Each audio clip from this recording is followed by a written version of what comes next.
We are back. This is Meet the Authors, and right now we are speaking with Mike Jarvis, journalist, author. What else do we want to call you, Mike? Now a historian, I would say, in terms of this new book, Talking Stratian, because you are actually capturing our native language and some of the stories that go with that as well. Congratulations to you and your wife, Sylvanie, on the book, Talking Stratian. Tell us how this book came about. It started basically during lockdown. And I think at that time and even before, a lot of us were online. We had the social media chat groups of Montserratians all over the world. And I think someone started something. It might have been Bernie Irish and some others, El Peel and some other people got involved. And we had this sort of back and forth in our best way of interpreting and writing our Montserrat language. And that was fascinating. A lot of people got involved. And like everything else, people move on and you moved on to other things. But during the lockdown, the idea popped up again. Actually, it was my wife who popped up with the idea because I was jotting down things. So why don't we do a book? I'm like, yeah, but a book, yeah, you think that's easy. That's a lot of work. And then we started jotting down things and started having, well, not started having, but conversations around the house would go like, do you remember when we used to say that? And I would be saying, um, I really don't have an idea what you're talking about because in town, we wouldn't say that. So what does that mean? And then you realize that there was not quite a disconnect, but a difference in how we say certain things in Montserrat, which was it wasn't a surprise to me, but it was a bit alarming the extent to which, and maybe it was just me, the things that were being said in some parts of the island, like especially in the eastern part of the island, that some of us in town would not know. Not that town is any, you know, fantastic, separate, different place of the island. But then said, well, what if someone else doesn't know that? So in speaking with other people, sort of trying it out on them as well, you realize that a lot of the things we say, not all of us are quite cognizant of what some of them mean.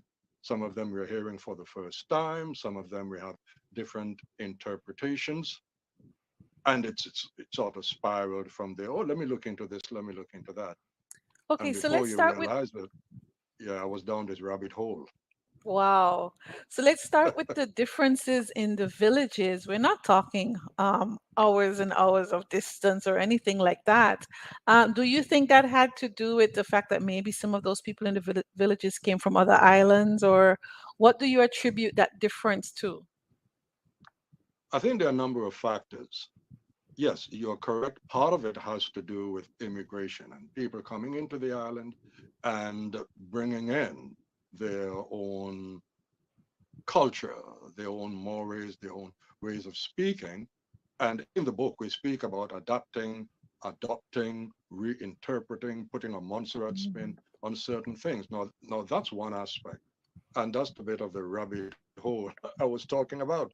Because the more you wanted to find out something, to research something, to check the etymology of something, you're just going deeper and deeper and deeper.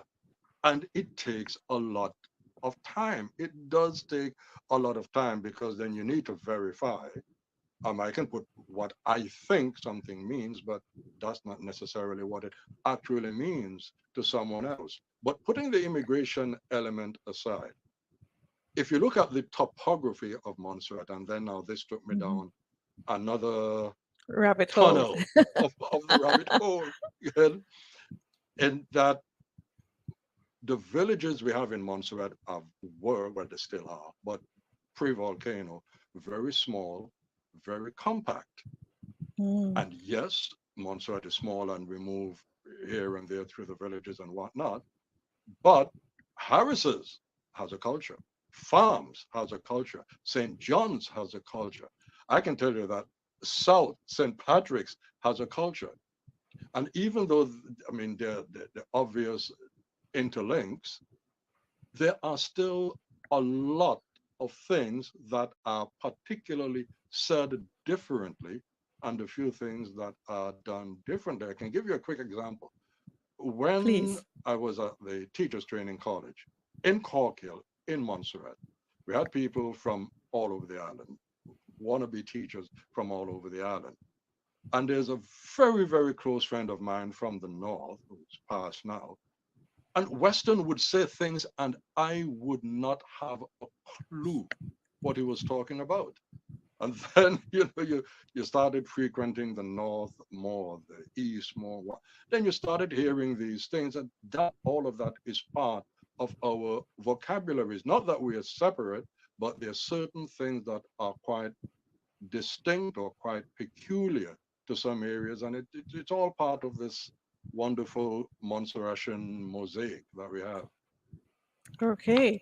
So now, how did you go about deciding or being able to find out and confirm that this was actually a Stratian word or phrase versus it being Guyanese or some other culture? How did you get to that point to say these are ours? That's down another avenue of another part of the rabbit hole. it, because there's an assumption that certain things we say in Montserrat are purely and only and uniquely Montserratian. Mm. And they are. They are. The big challenge is, or was, but it still is for me because we're doing volume 2. Wow, that's The big challenge amazing. is, yeah, which is Montserratian, or which Mm. is Montserratian with an element of Antiguan? And here's the one that really blew me away, which is Jamaican. So you started now going to those islands, you go researching their authors Excuse and me. what Sorry. they've written. Bless you, right? What they've written. We have a Montserratian way of saying when someone sneezes. There's a Montserratian term for that. I know, God bless you. It is something else. I'll probably Mhm. have to research that one as well. You see, that is an example of how it Mm. starts. So back to what you were saying. So I came across the Jamaicans saying, not only in terms of accents or pronunciations. The Jamaican Mhm. accent is quite distinct, but I have been in situations in London, in public places in London, Yeah, heard somebody speaking and assumed, oh, that person is from Montserrat. And it's not a Montserratian, it's a they're Jamaican. Jamaican. Yes. Yeah. I've heard So that there's there the are Jamaican similarities. connection, Yeah. there's the Trinidadian connection, that a lot of it came riding on top of a calypso rhythm, because a lot of those calypso phrases in Trinidad, we just took them on not only in Montserrat but Mm. elsewhere in the Caribbean. Antiguan phrases, you find elements of them in our conversation. But I am convinced that there are certain things. I've done the research. I've looked at a lot of what other people wrote for basically for cross-referencing. And if Mhm. there is another island or another place in the world that can claim Garmondizer, I want to know who they are. That is unique. Now, what does that mean? Let me take a look. And how do you even spell that? As a matter of fact, that's in the second volume that we are That's now in the working second on. volume. Okay. Yeah, How many because how many words and phrases are in this one? Because it's I mean it's I quite think, extensive. oh my God, in the first one, I remember tracking it. And I think when I got to about 700, I said, no, I've got to cut this off. We were going in the first one. I think it's about 1,000, between 900 and 1,000, and there was Wow. quite a bit that I'd left off. And I said, well, what am I going to do with these things? It's not enough left to make another volume, but let us do a volume 2, because then people, after the book came out, people started talking to us, and, oh, you left that out, or how come you left that out, and don't you know what that means, and you sure that is exactly what that means. And So then Brilliant. all of that material started coming in. I'm not doing volume 3, okay? Somebody else will have to do that. I love it. I love it. I love it. No, I see this one here, and it's interesting because I say this all the time. I mean, when somebody says hello and I say, "You good?" and you Yeah, have it here and you say, "You're good." It could be, "You are good. You are all right." If you're a question mark, it's a concerned inquiry into someone's state of well-being, or "You're good," meaning you're excellent. Isn't that, did you find a lot of phrases like that where it's, as long as it's a question mark, an exclamation, it all changes? listen, you must be a Montserratian to understand Stratian because a lot of it, I'm telling you, a lot of it is context and a lot of it Mm, is inflection. And mhm, in terms of context, a lot of it is also circumstance. So I can have the same number of words, but depending on where I put the emphasis or the inflection on which word, it subtly have all of these nuances and it subtly changes the meaning or it radically changes the meaning. So somebody could be cussing you out blue, right? And mhm. you're feeling very good. No, no, no, customer cuss you off, right? That's cool. Oh no, I see one It's here. fascinating. That's brilliant. I'm in the Y still, and I've heard, if it's not my mother, my father, somebody I've heard say this one. You hand them giant church. Mean, have your hands joined the church? Are your hands too holy or precious to do some hard work? I Right. love it. Oh my gosh. And something like that. That one, I will claim that one for Montserratian because Mm-hmm.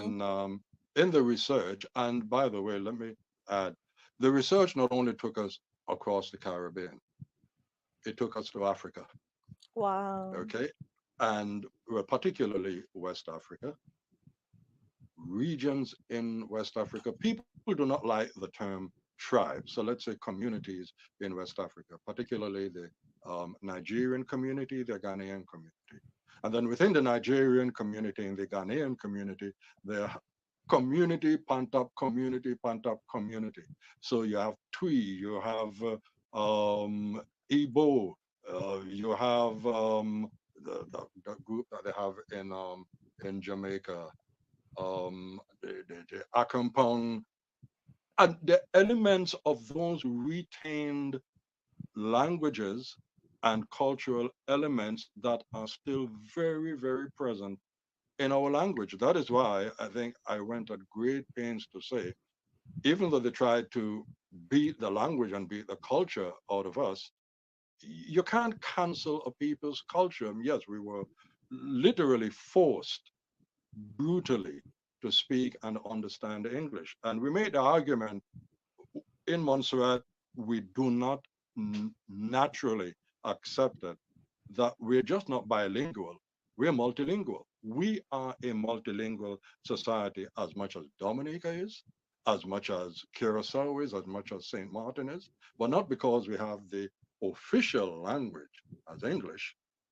Our language as a form, and I label it Stratian, so hey, we Hmm. needed a name, right? Good. Yeah. Um, our language as a means of communication has worked from the time the first kidnapped African landed in Montserrat. And then when the other kidnapped Africans from the other regions and other African tribes, because a lot of these people really didn't know one another. So they came with their own cultures Right. and their own languages. And you have those people assembled in Montserrat, elsewhere in the Caribbean, from different tribes. They had to come up with a system of understanding each other. So we have this Mhm. cross fertilization of African languages to start with, and then English came in, and then French, and then, well, the people in the Dutch Caribbean formed their own language and gave it official recognition. Mhm. Papiamento is one of the greatest languages in the world, and they've given it official recognition. Let's give our language official recognition as well. That's brilliant. That's Sorry, brilliant. I'm Do you campaigning, but No, and that's fine because it is necessary. And I think it's the ongoing conversations we're going to continue to have about um, acknowledging that it is a language. I wonder sometimes if it is, do you think one of the reasons maybe that Monstratians and haven't been very pro this. And you talk about it being a part of a Montserratian Renaissance, a Stratian Renaissance, which I think is an interesting idea. But I wonder if it was it a method of survival to be able to just morph into whichever country we went to. And I know other cultures do it as well. It's not just Monstratians. You find other Caribbean people where they just adopted the language, the behaviors of the culture they moved to, whether it's America, Europe, or wherever, as a method of survival so that you didn't stand out as the odd one. And so is it that to now say I'm going to speak that way is to separate me and make me the other again, which we're trying not to be? that's an interesting concept. Okay, I spoke about Papiamentu a while ago. When I Mm-hmm. first went to St. Martin and then I went to Curacao, I think Papiamentu in Montserrat back in the day, we never said Papiamentu. We had hundreds, thousands of Montserratians going to Curacao, Curacao Aruba, working in Port the oil. Elizabeth. Yeah. Exactly. And they came and they brought back elements of this language and do she, which means, hey, darling, and Darling. whatnot. And we call it Parliament because we didn't quite understand the Papiamento, but it's Papiamento. Okay, let me go to the other side of the Caribbean. Mm-hmm. Bob Marley did something in an interview, and I think when reggae music came out in Jamaican language that they call Patois, that in its original form is a French word, that's Mm-hmm. Patois, but the Jamaicans claimed it. And I don't want to say anglicized it. Let's say they Jamaicanized it. So Yeah, it's now it's now PATWA. Patwa. That's patois. So Right. Bob Marley doing this interview, and he spoke as he sang. Oh, so Bob Marley songs are in standard English, but there are a Mm-hmm. lot of these reggae songs by Bob Marley and the others that have Jamaican patois. Mm-hmm. So yeah, Bob Marley, yeah man, me talking in my language. So what you deal with? Because the interviewer, I think, is an English interviewer. So sorry, I don't understand what you're saying. Bobby said, well, what are you talking to me for? If why should I? And he was making a point. Why Mm-hmm. should I subject myself to understanding your language? Yes, I know you're exposing me to a wider audience, but I didn't Right. ask you for this interview.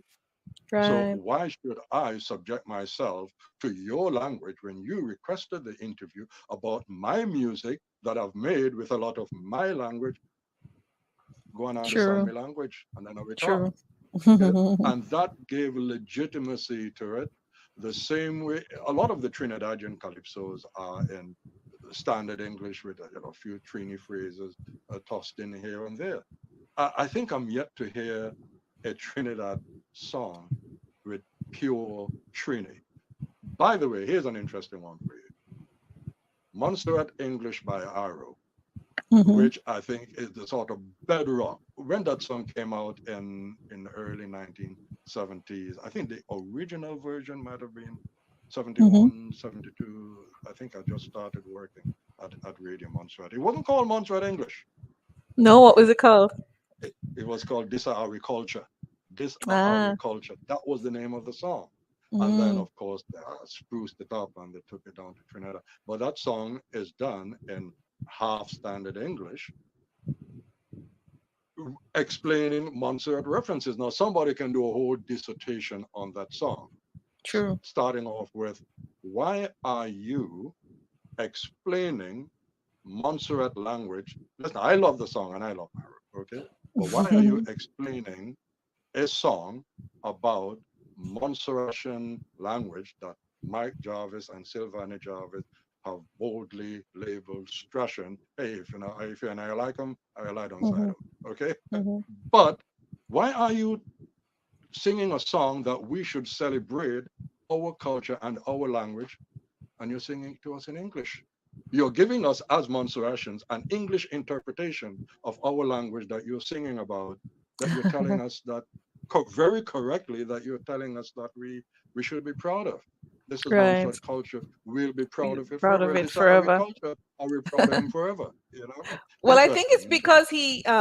because he was a communicator and he understood that his message was broader than just for Monstratians. So I think for him it was always about making sure music bridged the divide, and he didn't, and we saw that in all of his music. He found a way to incorporate other cultures, whether it was Colombian music, French, everything. I think that was just part of his strategy to make sure it was a broader story that only Monstratians were going to understand this song. Exactly. Okay. Yeah. I mean, we're having a good conversation. I love that. All right. So then, in the book, and I Hmm. actually went out of my way to include it. When I was, I think I might have been a DJ at Radio Montserrat at some point in my life, there was a song by Exile One of Hmm. Dominica called, it's actually pronounced Woy Midiba. Listen, I sent messages. I got Gordon, Brian Mead, my good friend departed Ken Richards, and some others that explained to me what Woy Mediba means. Because Exile One did, I think, 90% of their songs in Creole, in Dominica Creole, that is now, by the way, recognized officially in Dominica. But there we are in Montserrat and elsewhere in the Eastern Caribbean trying to sing the Dominican Creole songs in cadence music that were very popular. We didn't have a clue what they were singing about. Hey, but we were singing along, we thought, and we were dancing along. So I think that makes the point in a way. Yeah, yeah. No, I mean, and if you even look at, let's talk about Afro beats today, where the music is the connecting tool, and you're not sitting there listening and saying, "Oh, Exactly. why isn't he speaking in English? He's speaking his language, and we're connecting with that." So I get that. I think it's because we were always accommodating of other people in the same way, in your reference to Bob Marley, where the Caribbean people were always the ones having to bend to make sure we spoke what they spoke so that they could understand us versus them learning how we spoke so that they could communicate with us. It was always us having to do the accommodating. So it's interesting that we are seeing a shift now where this is how I speak. And if we're going to communicate, it's important that you learn it just as how I would learn it as well, learn your language as well. That's brilliant. So you say you have a new book in this coming out, and I mean this is a lot of work, Mike. And I mean you just finished this one, or you released it in around March this year. When are we going to get the next one? I'm trying, we are trying, time and work permitting, to get it out in time for early December. Wow. Almost there. So between work and your other commitments and everything, that there are no spare moments. All the spare moments are dedicated to this thing. Right now, when I finish here, it's in the evening now. It's after 6 o'clock. So that's what we do in the evenings. We're editing, we're validating, verifying, checking with people, revising what we've written before, and you're just hopefully putting the final touches together. Fortunately, there was material from the previous book, the first volume, that wasn't Yeah. included, so that was a good starting point. Good. But Good. it's amazing. By the way, I just need to mention, if anybody's concerned about Woy Mediba, which is on Woy, we used to say Woy me neighbor. We actually used it as a greeting. It has nothing to Mm. do with a greeting. But in the book, on page what? On page 97, Woy Mediba, translated to English, it means look at trouble, yeah. as we say in Montserrat, ayo look on trouble ya. Mm-hmm. That is what we made about. So there you go. Wow. This is interesting. Well, let me Yeah. tell you, you have got to get a copy of Talking Stratian by Mike Jarvis and Sylvania Jarvis. Congratulations to both of you for this project and for adding so much to what you are calling a Stratian Renaissance, but we're now seeing it in well, we've seen in Bernie Irish's poetry, um, Anne Marie Dior, her One Oh Mommy Say yes. book, her A Poetry of Creole Language. And so we are seeing this resurgence of our people using our language to tell our stories, and it's super brilliant. So congratulations Can I again for that. Go right ahead. thank you? Yes. Can I just give a special shout out to Anne Marie Joa, educator par excellence. In her book, What Mommy Say, Hmm. her introduction, I think that is deserving of a doctoral thesis Okay. because she makes the point there, and I think we had an online conversation as well, when she's saying, well, when she said, listen, we need to standardize this thing, which brings Hmm. me to another element of putting this thing together. Listen, I, I don't know how to spell these things. We say them, and oh, Hmm. for God's sake, now how do you spell that thing? Yeah. So we're doing it kind of phonologically, as we look into the etymology of these words and phrases and idioms, but then you have to go now and write it out. I have heard or I have seen and read so many different spellings of, okay, me now come now. Hmm. Try writing that out. Okay, so it's not that what we've done here is not the standardized version. It's Yeah. maybe I'm going a bit mad, but it's an attempt, a step in that direction. And I'm quite happy for someone or a commit, oh God, please, not a committee, right? But if there's some way that we can start standardizing this, like they've done in Dominica, like they've done in Curacao, and like they're now doing. I think I should say that I think they've done it in Jamaica to the Jamaica. Hmm. extent that they have taken the Holy Bible, and Yes. there is a Jamaican patois version of the Holy Bible. So if you never read It's the quite Bible, inspiring to read, actually. go and go read the Jamaican one. I Yes. will not attempt that. Okay. Yes. Volume two. Yes. It's good. Talking Strashin Volume 2 coming in December. Now, Mike's book is available on Amazon.com. And I'm just going to say that you could reach him on Facebook. Just message him if you've got other words that they should be considering. I'm sure they're always still looking if you've got something to add. And the links in the comment directly to the book so you can get it. Thank you, Mike, for stopping by the Alliouagana Festival of the Word. It's been so good to chat with you, and we look forward to just seeing everything that's going to come out as a result of this. I can imagine seeing students in the future using this as a reference as they're telling their stories. So, brilliant work to you and your wife. Thank you very much. Thank you. Alrighty. Take care. Um, Greet Silvani for us, please. And we look I forward to will. getting a new book. And for everyone else, there is more Alliouagana Festival of the Word to come. Stick with us.